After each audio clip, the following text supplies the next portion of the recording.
Welcome to the Investing Insights podcast from Morningstar.com. This podcast is brought to you by Oppenheimer Funds. There are big investment opportunities beyond our borders. Megatrends is a podcast from Oppenheimer Funds that explores the trends reshaping the global economy. Subscribe to Megatrends wherever you listen. This week on the podcast, Russ Kinnel discusses the dominant performance of growth strategies during the first quarter. Sarah Bush talks about the bond market's performance so far this year. Ben Johnson recaps the first quarter in ETFs.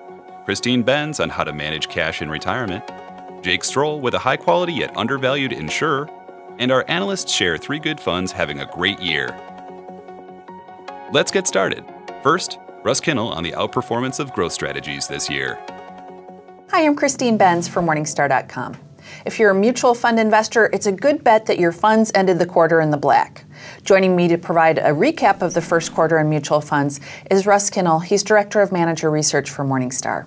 Russ, thank you so much for being here. Glad to be here. Russ, we're not quite done with the first quarter, but it has shaped up to be a tremendously good quarter for investors. Let's talk about why we saw kind of this reversal of some of the problems that investors were having in the fourth quarter of 2018. What drove investors to be more sanguine? Yeah, we had all that angst in the fourth quarter. S&P lost about 13%. Now, first quarter, S&P is up about 13%, meaning we haven't got up all of our gains, but we're close. But yeah, it seems like all those worries have really diminished a bit. We were talking about trade wars and Brexit and things like that. And of course, the trade wars have softened a little, but the Brexit is still out there. Front and center, right. But it seems like just a sort of common reversal. We see this all the time where, you kind of overdo it in one direction and you come back and correct for that and you're at the same place you were to start. Okay. So let's talk about some of the mutual fund categories that performed particularly well during the quarter. It was a strong quarter almost across the board, but there were some standout categories. Growth-oriented funds generally continued to beat value. Let's talk about that. Yeah, small growth and mid growth were the best places to be. Some really strong gains there. Funds like Artisan Small Cap, Barron Small Cap had particularly strong returns, but really great double-digit returns across the board on the growth side. Okay, and that carried over to international equities as well. Performance wasn't quite as strong as U.S. equities, but nonetheless a stellar quarter for foreign stock investors. That's right. It was more like 6 to 10% for foreign, but that's a really good quarter too. Absolutely. So yeah, really strong quarter, really across the board. Okay.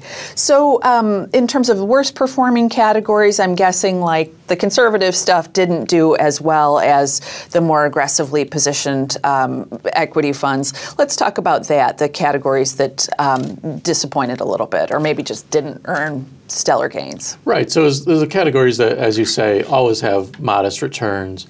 Short-term taxable bond categories, short-term muni, market neutral. They had somewhere around 50 basis points of returns, which is not bad for them. It's what you expect them to do, right? But everything else did so well, they look bad in this quarter anyway. Okay. So I think investors are maybe taking stock. It has been such a great quarter. What counsel would you offer them, knowing that all investors are different, but we have been through a very long-running equity market rally. Can you share any guidance about how investors should approach their portfolios? Yeah, well, we have another lesson in how hard it is to time markets. I mean, who could have imagined you should sell before the fourth quarter started, then buy when the first quarter started? No one was predicting that. So right. I think that's a constant lesson we're always learning. It's always humbling when you try and predict markets. So I think that's one thing. But I do think even as we have another rally, there are warning signs again.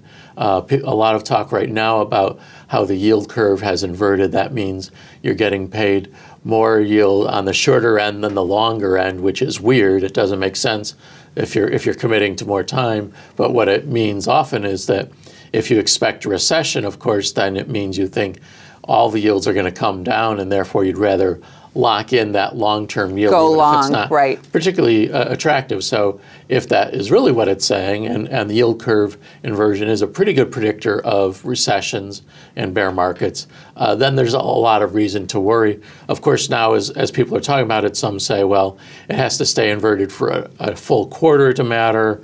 Others are saying often you see a blowout rally and then a sell-off. So I think there are mitigating circumstances, and I don't think anything's a sure thing to predict the markets. But certainly it ought to sober you up a little, even after we've had this nice rally. Right. So if you're looking at your asset allocation and you are 10 years older than you were when this started, and we all are, maybe consider de-risking your portfolio a little bit rather than putting more chips on the stuff that has performed really, really well. That's right. The fear of missing out and the envy are among the worst reasons to invest. And so, right, if anything, I think even simple rebalancing would imply you're selling some equities and moving into bonds. So, yeah, there's certainly some warning signs out there. Brexit is still looking like a train wreck. Yes. And so there are a lot of reasons to worry still. So I don't think it's a time to take more risk on. It was a great quarter for risky assets, but those things don't necessarily continue. Okay, Russ, thank you so much for being here to provide a recap. You're welcome. Thanks for watching. I'm Christine Benz for Morningstar.com. Overwhelmed by the market? Morningstar Premium will help you cut through the noise and find the most promising investments. Get started today with Morningstar Premium. Next, Sarah Bush on the bond market's performance. Hi, I'm Christine Benz for Morningstar.com. Bond fund investors enjoyed a solid first quarter as worries about rate hikes eased. Joining me to provide a recap of the first quarter in bond mutual fund performance is Sarah Bush. She's Morningstar's Director of Fixed Income Strategies in Morningstar's Manager Research Group. Sarah, thank you so much for being here. Thanks for having me. Sarah, let's talk about the first quarter. I noted that it did seem like investors kind of breathed a sigh of relief about further rate increases. Was that the main thing, stoking strength in the bond market in the first quarter? Yeah, so what was really interesting about the first quarter is that we saw strength in the high yield market and credit markets at the same time that we saw a rate rally. So just kind of taking those two separately, the Fed was definitely a big part of that story. So high yield and credit markets, which had done bad in the fourth quarter of 2018, you start getting a little bit more of a dovish stance coming out of the Fed at the beginning of the year, and you have the high yield markets and credit markets really take off in the first couple of months. And then with the news in March, even more of a dovish stance coming out of the Fed with some skepticism about whether we'll see any rate hikes in the near future. Then you really see the Treasury market take off, and you saw a big rally in 10-year Treasury long-term bonds. Long-term bonds. Okay. And it's kind of unusual because often you see those two markets, the credit risk markets and the long-term high-quality bond yields, they don't always move together. Okay, so it was almost like no matter where you went in Yes. bond land, you did all right. Exactly. Let's talk about some of the best performing categories. You hinted at high yield being a pocket of strength. Any other areas? Absolutely. So anything that was in that credit risk bucket, so convertibles, which sort of sit on the cusp of bonds and equities, did very well. High yield bonds did very well. Emerging markets had a pretty good quarter. And then turning over, you saw long bonds do quite well because of that rally that we saw in the Treasury market. And a lot of that was kind of coming more in March than earlier in the period. Okay. So there weren't really any truly bad spots. The shorter term, more conservative funds didn't perform as well, but that's about what you would expect in kind of a risk-on environment, right? Exactly. You do the sort of the categories for the quarter returns, and at the bottom you see ultra-short bond and short government, and they're still very much in positive territory. Mm-hmm. Nobody's losing money. They just weren't up as much. Right. Okay. So let's talk about what you're hearing, what you and the team are hearing. You talk to a lot of bond fund managers. It's been a great quarter. Are there any areas where investors, where fund managers are feeling notably worried about the bond market, given that we have had such a strong rally in some of these areas? Absolutely. So I think that there's Not a huge amount of worry out there broadly. We're kind of in this, some people use that Goldilocks yes, term. Exactly. You know, if we have sort of steady growth for bonds, it's good to have steady growth and low inflation and not a lot of concerns about rates. The one thing that you are hearing, and we certainly were hearing this last year as well, is just we're very late in this credit cycle. You certainly then start paying attention to, you know, what are some of the areas of the market where there may have been a lot of issuance or maybe standards are getting lowered. So people are paying attention to their high yield allocations. Bank loans, the bank loan market has really just exploded. There's been a lot of news about the so-called covenant light issuance, which just means there's fewer restrictions on borrowers in that market. Okay. And so that's a market that you hear some people with some skepticism about. The other sort of theme on the credit side is we've seen a really big explosion of BBB issuance. So those are the bonds, they're still investment grade, yes. but they're kind of at the bottom of that investment grade tiering.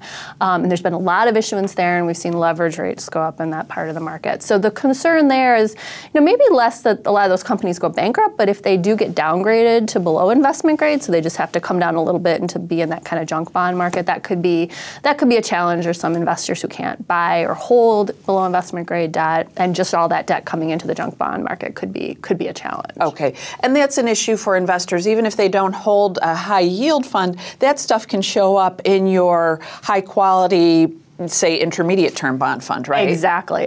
You might have some high yield, but you could also, even in a pure high quality fund where they're not holding junk bonds, you can see a lot of BBBs. I mean, there's a lot of BBBs, say, in an index fund, which the broad market, say Vanguard Total Bond Market Index, those do have a big chunk of BBBs just because they become a bigger part of the overall market. Okay.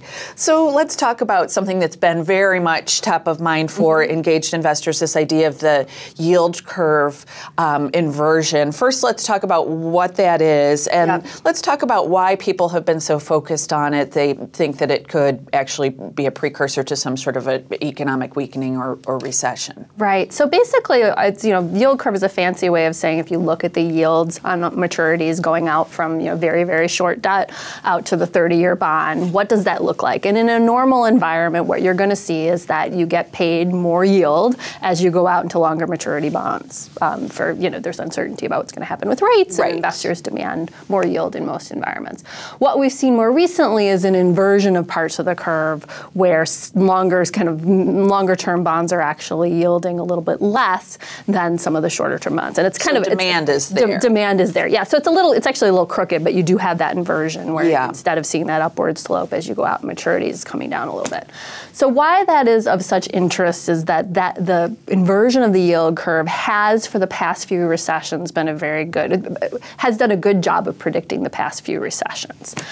So then the question becomes, is this a sign that we're not in a Goldilocks economy, we're actually moving towards something where people are worried about economic growth? And I think, you know, what we've heard is mixed. I mean, I think, first of all, we have although it's been a very good signal, we have a relatively limited sample size, and the economy has changed a lot over the last, 50 years. So that's one thing to consider. The other is that, some people do argue that we're more in this Goldilocks economy, that, things could keep going fairly well, even when the yield curve has done a good job of predicting a recession. Sometimes there's a lag, quite a significant lag, between when the yield curve inverts and when we get the recession. So I'm not hearing a lot of panic. As I mentioned earlier, you do have people thinking, okay, we are in the later stages of this economic expansion, so you want to pay attention to what kind of risk you're taking. But in terms of people being worried that very quickly we're going to be moving into a recession, we're not hearing a lot of that from managers. But from a practical standpoint, if I'm a bond investor, there are implications in terms of the yields that I earn by being in short-term bonds. You and the team have looked at this, and I know Miriam Schoblum, our colleague, has looked at that short-term category and said at certain points in time, maybe right now, it's an opportunity for short-term investors. Right. So usually the reason that you would hold longer-term bonds is because you're paid more yield there's more interest rate risk. Right. And today you're getting pretty good yield comparatively in short-term bonds. So I think that's something that can present an opportunity. We certainly heard that from some managers. BlackRock, for example, is finding opportunity and income at the short end of the curve, and that's been an opportunity for them. So I think that's something to think about for investors. You don't necessarily need to go out into a longer-term bond fund to get reasonably good yield opportunities opportunities. The other thing, though, is, and just to go back to the uncertainty about the yield curve, nobody's very good at predicting where these things are going. Even professional investors kind of struggle to tell you what's going to happen in the next 6 months, economists. So it really is a situation where you should look at the risks in your portfolio, understand what's there, understand how you're likely to react if various parts of your portfolio underperform. But really, once you're comfortable with that, I don't think investors need to go out and be making big changes to their portfolio because of a signal like this. Okay, Sarah, super helpful recap. Thank you so much for being here. Thanks very much for having me. Thanks for watching. I'm Christine Benz for Morningstar.com. Watch all the Morningstar content you love from your living room. Download the Morningstar Roku channel and get up-to-date independent insights on today's markets. Be comfortable. Be informed. Now, Ben Johnson's recap of the first quarter in ETFs. Hi, I'm Christine Benz for Morningstar.com. As the first quarter winds down, investors continue to barrel into very low-cost exchange-traded fund products. Joining me to provide a recap of the first quarter in ETFs is Ben Johnson. He's Morningstar's Director of Global ETF Research. Ben, thank you so much for being here. Thanks for having me, Christine. Ben, let's just do a quick stage setting, talk about the market environment in the first quarter. In some ways, you say it was really just a reversal of what we saw in the fourth quarter of 2018, right? Well, the entirety of 2018, really. If you look at calendar 2018, as far as investors were concerned, there was no place to run and no place to hide. Virtually everything went down last year, and what we've seen thus far in 2019 is a reversal of that trend, that virtually every Morningstar category on a year-to-date basis has posted positive returns. And you see that manifest sort of a return of investors' risk appetite in ETF flow data. So what we've seen is a return to healthy flows. There have been roughly $50 billion on a year-to-date basis that have flowed into exchange-traded funds. And most of that, if you look through the lens of Morningstar categories, has gone into the U.S. large blend category. So that would capture things like S&P 500 ETFs, total stock market ETFs. It's gone into diversified emerging markets, and it's gone into corporate bonds. So as you can see, as evidenced by these flows, investors have a bit more appetite for risk this year, certainly, than they did last year. Okay. And then within categories, investors continue to gravitate to very low cost, you call them vanilla product types. Let's talk about that. Absolutely. So if you're just to look through the lens of fees in isolation and flows into ETFs that charge a fee of 10 basis points, so 0.10% or less, those have accounted for the majority of net new flows. Now, these ETFs tend to be uniformly sort of dull, boring, uninteresting, very vanilla, broadly diversified, market capitalization weighted, and charging razor thin and ever razor thinner expense ratios with time. So while the menu has continued to expand, it's become really somewhat saturated. Investors' preferences, their selections from this menu, continue to channel into the largest, the most liquid, the lowest cost funds that are on offer. Okay. And then in terms of providers, we are seeing most of the flows going to just two firms, iShares and Vanguard. Let's talk about that. Yeah, so over 2/3 of net new flows on a year-to-date basis have gone to those two players. Actually, as of today, the two are neck and neck in terms of the flows race. I think Vanguard has collected maybe $100 grand more in net new money than iShares has for the year-to-date. And as a result, Vanguard's market share within ETFs has actually edged up a little bit. iShares has slipped, albeit just very marginally. And I think this is inextricably linked with the trend we just discussed, which is the trend towards all things vanilla, broad-based, very inexpensive, very broadly diversified. And it just so happens that these two players, as well as others, if you include at the margin State Street, which has benefited from a flows perspective from the launch of their portfolio series of ETFs, as well as Schwab, which has continued to make an absolute run at the top five here and has amassed an immense amount of money, largely owing to the fact that they have what's, for all intents and purposes, an effectively sort of captive distribution platform working with their brokerage platform. Those four have really gotten kind of a stranglehold on this large core of the market, which is all things dirt cheap and vanilla. Okay. One thing that I know you and the team follow very closely have been these fee cuts that we've seen in across providers. And one thing that you and the team have noted, and I think maybe investors on the outside looking in probably haven't been paying attention to this, is that some of those fee cuts are driven by considerations for portfolios that are run internally. So let's talk about that, talk about how in some cases the fee cuts may in fact relate to needing to populate these portfolios with the lowest cost products. Yeah, so many of the largest ETF sponsors have begun to pivot away from selling individual slices of the pie. So an ETF that offers exposure to US large caps or to a diversified core bond index, you name it, and towards building models. So they've created all of these raw ingredients, and I liken it to going into your local Chipotle. I've got 20 stainless steel buckets in front of me, each with a different ingredient, and I can go from one end of the line to another and come out with 78,000 different kinds of burritos based on how I combine those things. So the sponsors are moving towards mass customization, meeting the needs of a diverse client base by doing all of these different configurations with those raw ingredients, the ETFs, at the portfolio level. So I would argue that at the margin, what we've seen in what's been called the fee war could be as much a defensive move as it is an offensive one. So naturally, you would think that edging out your competitor by a basis point or two here or there with fees would be an attempt to gain market share, and absolutely that's part of the story. But I would argue that from a defensive perspective, as more and more of these sponsors are using proprietary products to build proprietary models, they want to be cautious about creating the appearance of any potential conflicts of interest. So if I'm going to have 3 like funds that are effectively identical, and I'm going to come into the market with a 4th fund, say tracking the US total stock market index, and I'm going to use that fund in my own model portfolios, I reduce the risk of people raising their eyebrows about my using my own fund in my own models if I price it 1 basis point below the 3 incumbents than I would if I had priced it at parity.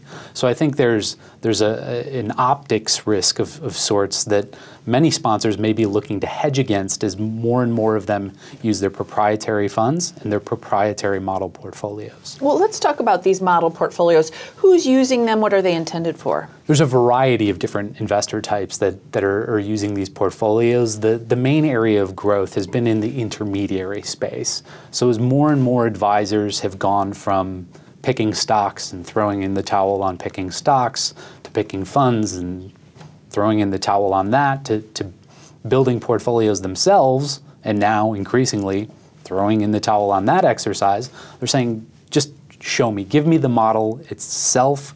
I know my client, I know what fits for them. Let's line up this information so that I can pull a model directly off the shelf from whatever platform I might be using. So you see evidence of this phenomenon in the wirehouses. You see evidence in it in the RIA community, who might custody client assets with, say, a TD Ameritrade or a Schwab. These models are being delivered to a variety of different client types and a variety of different means across the investor spectrum. Okay, Ben, another busy quarter in ETFs. Thank you so much for being here to provide a recap. Thanks for having me. Thanks for watching. I'm Christine Benz for Morningstar.com. This podcast is brought to you by Oppenheimer Funds. There are big investment opportunities beyond our borders. Megatrends is a podcast from Oppenheimer Funds that explores the trends reshaping the global economy. Subscribe to Megatrends wherever you listen. Next, Christine Benz on managing cash and retirement. Hi, I'm Susie Jabinski from Morningstar. Retirees using the bucket system probably put a lot of thought in how they invest their long-term buckets, but the cash bucket, Bucket 1, may get less attention. Joining me to share some tips for getting the most out of Bucket 1 is Christine Benz, our Director of Personal Finance at Morningstar. Christine, thank you for joining us today. Susan, it's great to be here. Now let's review why bucket one is there in the first place. It's really there to serve as your spending money in case your long-term assets, your bond and your stock assets, for whatever reason, are not cooperating. So maybe your bonds aren't delivering the yield you're looking for, maybe your stocks are down, so it's not a good time to sell any pieces of those to meet your living expenses. Your cash is there to meet your ongoing living expenses. And you think it's important for retirees who may not be using a bucket system in retirement to have some cash on hand? I do, and it's really for the same reason that I recommend it for people who are using a bucketed approach. The idea is that your long-term portfolio may be volatile at various points in time. Oftentimes or sometimes your best course is just to leave those assets undisturbed. A couple of other reasons you'd want to have at least some liquid assets in retirement would be if you have just unanticipated expenses, and those come up in retirement just as they did when you're working. And you would also want to think about whether you're an opportunistic investor. So maybe you're someone who likes to put money to work in long-term investments when they're down. In that case, you might want to have a little bit of extra cash sitting around as well. So then, as investors who are using the bucket system, how do they figure out how much cash they need in that first bucket? I always say it's wise to take a step back, think about your total spending needs in each year of retirement, and subtract out any amount of those income needs that will be met through non-portfolio sources. So pension, Social Security, rental income for perhaps. Any other certain sources of income that aren't coming from your portfolio, subtract those out. The amount that's left over is that you'll be needing your portfolio to supply each year. I usually say retirees who are using a bucket strategy should think about holding 1 to 2 years worth of portfolio withdrawals in true cash instruments. The reason I lean a little bit more toward 2 years versus just 1 would be a year like 2018, where it wasn't a great year for bonds. Intermediate term bonds were pretty much flat. Some were even a little bit down for the year. And toward the end of 2018, it wasn't a great year for stocks either.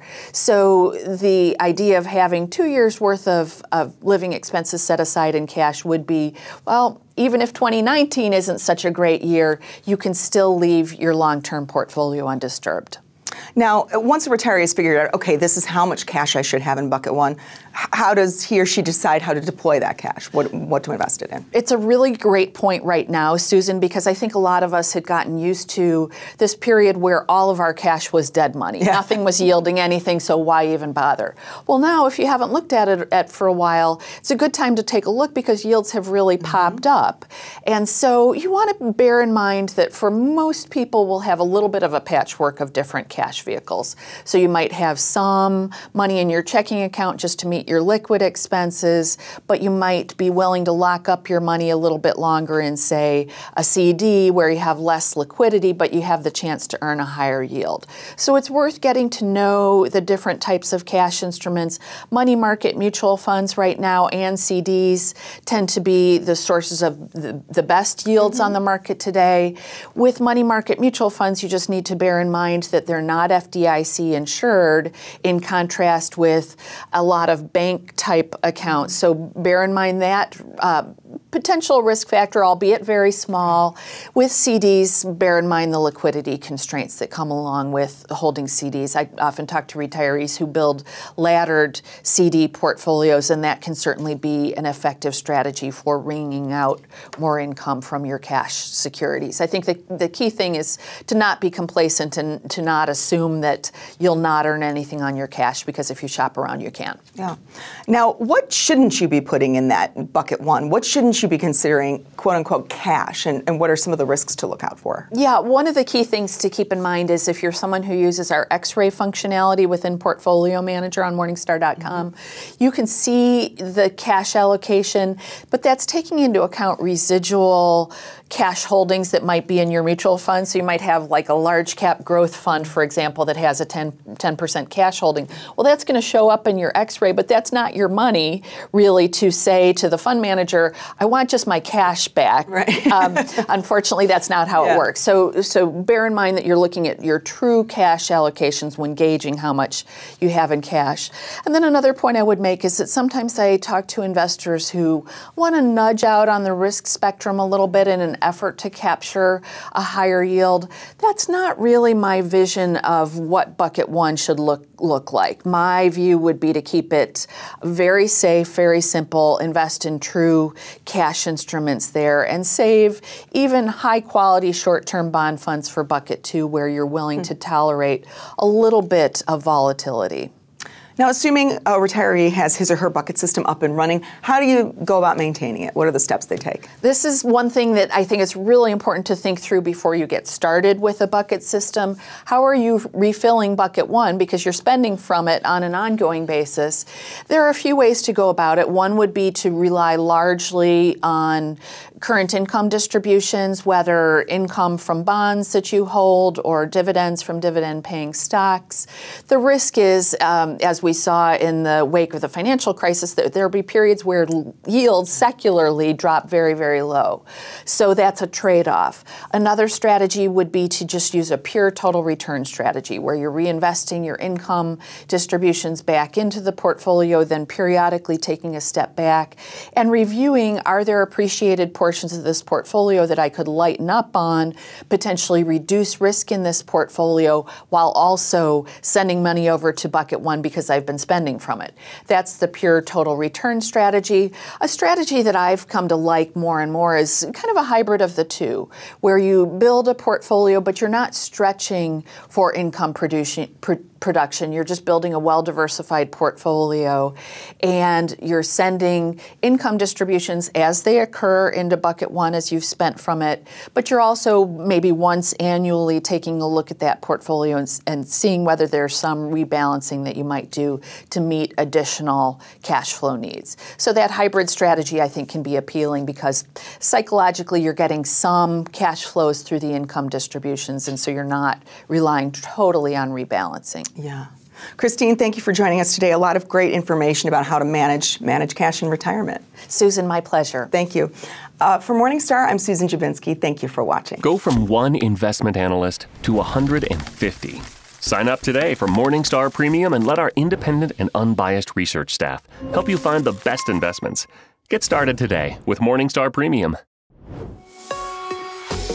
Now, Jake Strole with a high-quality yet underpriced insurer.